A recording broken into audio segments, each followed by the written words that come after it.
कर लिया ही। अज मुआशरे च माँ प्यो नूं जीण जोगा नहीं छड्डिया। माँ प्यो तुहानूं इस काम वास्ते पालदे ने कि तुसीं इज्जतां रोल दवो। मैं अपनी उस बेटी नूं कहांगा खुदा वास्ते नी भैणा वापस चले जा अपने माँ बाप कोल।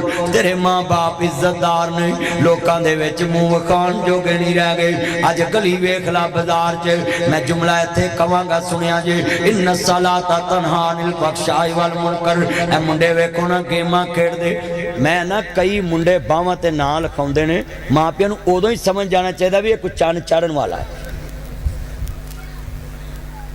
मैं एक मौलवी वेख्या ओदी चिट्टी दाढ़ी, लोग आखन बड़ा वली अल्लाह है।